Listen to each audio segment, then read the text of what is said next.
എല്ലാവർക്കും നമസ്കാരം.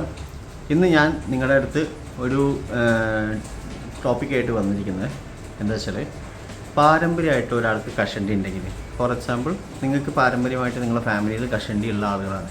അപ്പോൾ പിന്നെ നമ്മൾ എന്ത് ചെയ്തിട്ടും കഷണ്ടി ആവും എന്നാണ് ആളുകളൊക്കെ പറയുന്നത്. അതായത് നിങ്ങളുടെ അച്ഛൻ കഷണ്ടിയാണ്, അല്ലെങ്കിൽ നിങ്ങളുടെ അമ്മാവൻ കഷണ്ടിയാണ്. അപ്പോൾ എന്തായാലും നിങ്ങൾക്കൊരു 10-30 വയസ്സാകുമ്പോൾ 35 വയസ്സാകുമ്പോൾ കഷണ്ടി ആവും. കാരണം അതൊന്നും ചെയ്യാൻ പറ്റില്ല എന്നുള്ള ഒരു രീതിയിലാണ് നിങ്ങളെല്ലാവരും കാര്യങ്ങൾ അറിഞ്ഞിരിക്കുന്നത്. അത് എന്താണെന്ന് വെച്ചാൽ, നിങ്ങൾ മനസ്സിലാക്കേണ്ട കാര്യം, ഞാൻ ഒരു എക്സാമ്പിൾ പറയാം. നിങ്ങളിപ്പോൾ ഫോർ എക്സാമ്പിൾ 2 ആൺകുട്ടികളാണെന്ന് വിചാരിക്കാം. ഒരാൾ നിങ്ങളും ഒരാൾ നിങ്ങളുടെ ബ്രദറും. 2 പേരും നിങ്ങൾക്ക് ഏകദേശം ഒരു 40-45 ഇയേഴ്സ് ആകുമ്പോൾ നിങ്ങളെ അച്ഛൻ അല്ലെങ്കിൽ നിങ്ങളുടെ അമ്മേൻ്റെ ആങ്ങളമാർ കഷണ്ടി ആയ കാലമാണ് ഈ 45 ഇയേഴ്സ് ആയപ്പോൾ. അപ്പോൾ ഓൾമോസ്റ്റ് ആ 45 ഇയേഴ്സ് ആകുമ്പോൾ നിങ്ങൾ കഷണ്ടി ആവും എന്നുള്ള ഒരു ഇതിലാണ് പോകുന്നത്, അല്ലേ? അപ്പോൾ നിങ്ങൾ നോക്കുമ്പോൾ 45 കഴിഞ്ഞു. പക്ഷേ നിങ്ങൾ കഷണ്ടിയായി, നിങ്ങളുടെ ബ്രദർ കഷണ്ടി ആയില്ല. എന്തുകൊണ്ടാണത്? മനസ്സിലായോ? അതെന്താ വെച്ചാൽ, ഫസ്റ്റ് നിങ്ങൾക്ക് മനസ്സിലാക്കുക, നിങ്ങൾ ജനിച്ചപ്പോൾ അല്ലെങ്കിൽ നിങ്ങളുടെ ബ്രദർ ജനിച്ചപ്പോൾ നിങ്ങളെ കഷണ്ടി ആവാനുള്ളൊരു ചാൻസ് ആണ്. ആ ഒരു ജീനിന് അങ്ങനെ കഷണ്ടി ആവാനുള്ളൊരു ടെൻഡൻസി അല്ലെങ്കിൽ ചാൻസ് ഉണ്ട്, മനസ്സിലായോ? പക്ഷേ നിങ്ങളുടെ ബ്രദർ എന്താ ചെയ്തെന്ന് വെച്ചാൽ, ഇവനും അതേപോലെ തന്നെയുള്ള ചാൻസ് ഉണ്ട്. പക്ഷേ ഇവൻ നാട്ടിൽ നിന്നിട്ട് വർക്കും കാര്യങ്ങളൊക്കെ ചെയ്തു. നിങ്ങൾ ഫോർ എക്സാമ്പിൾ ഗൾഫിൽ പോയി നിൽക്കുക. അപ്പോൾ ഗൾഫിൽ പോയപ്പോൾ ഗൾഫിൻ്റെ വെള്ളത്തിലെ പ്രശ്നവും ഗൾഫിലെ ക്ലൈമറ്റും കാര്യങ്ങളും എല്ലാം കാരണം, ടെൻഷൻ കാര്യങ്ങളൊക്കെ കാരണം നിങ്ങളുടെ ആ ചാൻസ് ഉണ്ടല്ലോ, കഷണ്ടി ആവാനുള്ള ചാൻസ്, അത് നിങ്ങളുടെ അനിയനേക്കാൾ 10 മടങ്ങ് കൂടി. അപ്പോൾ അങ്ങനെ ചാൻസ് കൂടിയപ്പോൾ നിങ്ങൾ കഷണ്ടിയായി. അവൻ നേരെ മറിച്ച് ആ ചാൻസ് അവൻ കുറച്ച് വരാൻ നോക്കി, അതുകൊണ്ട് അവൻ കഷണ്ടി ആയില്ല. മനസ്സിലായോ നിങ്ങൾ? അതായത് ഒരാൾ ജനിക്കുമ്പോൾ നിങ്ങളുടെ അച്ഛനോ അല്ലെങ്കിൽ നിങ്ങളുടെ അമ്മാവന്മാർക്കോ കഷണ്ടി ഉണ്ട് എന്ന് കരുതി നിങ്ങൾ തീർച്ചയായും കഷണ്ടി ആവും എന്നൊന്നുമില്ല. നിങ്ങൾക്കൊരു 50% ചാൻസാണ് എപ്പോഴും അങ്ങനത്തെ കേസിൽ കഷണ്ടി ആവാനുള്ളത്. പക്ഷേ ബാക്കി 50% നമ്മുടെ അടുത്താണ്. നമ്മളെങ്ങനെ ആ കണ്ടീഷൻസ് ഡീൽ ചെയ്യുന്നു, നമ്മളെ ലൈഫ് സ്റ്റൈൽ എങ്ങനെയാണ്, നമ്മളെ എൻവയറമെൻറ്റ് എങ്ങനെയാണ്, നമ്മളെ മെൻറ്റാലിറ്റി അല്ലെങ്കിൽ നമ്മളെ ഈ ഒരു ഉള്ളിലുള്ള സ്ട്രെസ്സും കാര്യങ്ങളൊക്കെ എത്രത്തോളം നമ്മളെ ഹെയറിനെ എഫക്റ്റ് ചെയ്യുന്നു നിങ്ങൾക്ക്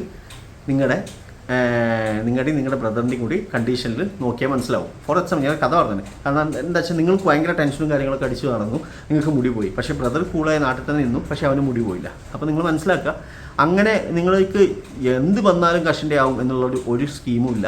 അങ്ങനത്തെ ഒരു പരിപാടിയല്ല. കഷണ്ടി ആവും, പക്ഷേ അതിന് ചാൻസ് കൂടുതൽ. നമ്മൾ സ്റ്റെം സെൽ ട്രീറ്റ്മെൻറ്റ് വഴി എന്താ വെച്ചാൽ ആ ചാൻസ് 50% ഉള്ള ചാൻസ് കുറയ്ക്കുകയാണ് ചെയ്യുക. അതുകൊണ്ട് അത് ഡിലേ ആയി വരും കഷണ്ടി. മനസ്സിലായോ? അതിനാണ് സ്റ്റെം സെൽ ട്രീറ്റ്മെൻറ്റ് ഒക്കെ ചെയ്യാൻ പറഞ്ഞത്. നിങ്ങൾ മനസ്സിലാക്കേണ്ട ഒരു കാര്യം എന്താ വെച്ചാൽ, ഈ സ്റ്റെം സെൽ ട്രീറ്റ്മെൻറ്റ് ചെയ്യുമ്പോൾ നമ്മൾ ഈ പെട്ടെന്ന് കഷണ്ടി ആവാൻ പോകുന്ന കുറച്ച് മുടികളുണ്ട്. അതാണ് ടീലോജൻ ഫേസിലുള്ള മുടികൾ. ഈ സ്റ്റെം സെൽ ട്രീറ്റ്മെൻറ്റ് ചെയ്യുമ്പോൾ നിങ്ങൾ ശ്രദ്ധിച്ചിട്ടുണ്ടെങ്കിൽ മനസ്സിലാവും, നിങ്ങൾക്ക് ആദ്യത്തെ ഒരു 4 ആഴ്ച ചെറിയൊരു മുടി ഒഴിച്ചിലുണ്ടാവും. അത് നോക്കുമ്പോൾ ലൈറ്റായിട്ടുള്ള മുടികളായിരിക്കും കൊഴിയുണ്ടാവുക. അതായത് കഷണ്ടി ആവാൻ ചാൻസ് ഉള്ള മുടികളൊക്കെ കൊഴിഞ്ഞ് നല്ല സ്ട്രോങ് ആയിട്ടുള്ള മുടി റീപ്ലേസ് ആവും. അതാണ് നമ്മൾ ഈ ഒരു സ്റ്റെം സെൽ ട്രീറ്റ്മെൻറ്റിൽ ഫസ്റ്റ് വരുന്ന മാറ്റം. മീൻസ് ഒരാൾക്ക് ചെയ്ത് കഴിഞ്ഞിട്ട് ആദ്യം കാണുന്നത് അതാണ്. അതായത് ലൈറ്റ് ഹെയർസ് കൊഴിഞ്ഞ് പോകണം. കാരണം അവൻ അവിടെ നിന്ന് കഴിഞ്ഞാൽ പുതിയ മുടിക്കോട്ട് വരാനും പറ്റില്ല. പക്ഷേ എന്താ ഉണ്ടാവുക, ഈ മുടി കൊഴിഞ്ഞു പോവുകയും ചെയ്യും. അങ്ങനെയാണ് കഷണ്ടി ആവുക ഗ്രാജുവലി. അതായത് number of hairs which falls of exceeds the number of hair which grows. അതാണ് കഷണ്ടി ആവുക എന്ന് പറയുന്നത്. അതായത് കൂടുതൽ മുടി കൊഴിയണു, കുറച്ച് മുടി പോകുന്നു. അതായത് ഈ മുടി വളരാൻ വേണ്ടിയിട്ട് കുറച്ച് ടൈമുണ്ട്, മുടി കൊഴിയാൻ വേണ്ടി കുറച്ച് ടൈമേ ഉള്ളൂ. മീൻസ് അതിൻ്റെ എന്താ പറയുക കാലഘട്ടം. മുടി ഒന്ന് വളർന്ന് വലുതാവാൻ 1 to 8 years ആണ് ഇവർ പറയുന്നത്. പക്ഷേ നേരെ കുറച്ച് ഷെഡിങ് ഫേസ് ആയിട്ടുള്ള ടീലോജൻ ഫേസ് ആകെപ്പാടൊരു 2 to 4 months ഉള്ളൂ. അപ്പോൾ നിങ്ങൾ മനസ്സിലാക്കുക, നിങ്ങൾക്ക് കഷണ്ടി ആവാൻ ചാൻസ് ഉണ്ടെങ്കിൽ, അതായത് നിങ്ങളെ അച്ഛനോ അമ്മയ്ക്കോ അല്ലെങ്കിൽ ആർക്കെങ്കിലുമൊക്കെ മുടി ഒഴിച്ചിലും കാര്യങ്ങളും കാര്യമായിട്ടുണ്ടെങ്കിൽ നിങ്ങളതും വിചാരിച്ച് വിഷമപ്പെടേണ്ട യാതൊരു വിധ കാര്യമില്ല. കാരണം എന്താ വെച്ചാൽ നിങ്ങൾക്ക് അത് ചാൻസേ ഉള്ളൂ. ആ ചാൻസുകൾ ആ ചാൻസുകൾ കുറയ്ക്കുന്നു.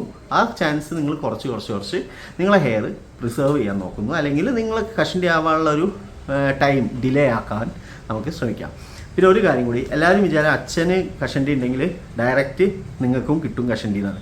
പക്ഷേ ഫസ്റ്റ് ഡിഗ്രി, അതായത് ആദ്യം തന്നെ നിങ്ങൾ നോക്കേണ്ട അച്ഛൻ്റെ കാര്യമല്ല. ആദ്യം തന്നെ ആൺകുട്ടികൾ നോക്കേണ്ടത് അമ്മേൻ്റെ ആങ്ങളമാരെ ജീൻസാണ്. ആൺകുട്ടികൾക്ക് അമ്മേൻ്റെ ആങ്ങളമാരെ ജീൻസാണ് കിട്ടുക കൂടുതൽ ഫസ്റ്റായിട്ട്. സെക്കൻഡാണ് അച്ഛൻ വരുന്നുള്ളൂ. പെൺകുട്ടികളാണെങ്കിൽ അച്ഛൻ്റെ പെങ്ങന്മാരെ ജീൻസാണ് കിട്ടുക. സെക്കൻഡാണ് അമ്മയും അച്ഛനൊക്കെ വരിക. ഓക്കെ, വീഡിയോ ഇഷ്ടമായെന്ന് വിചാരിക്കുന്നു. Thank you.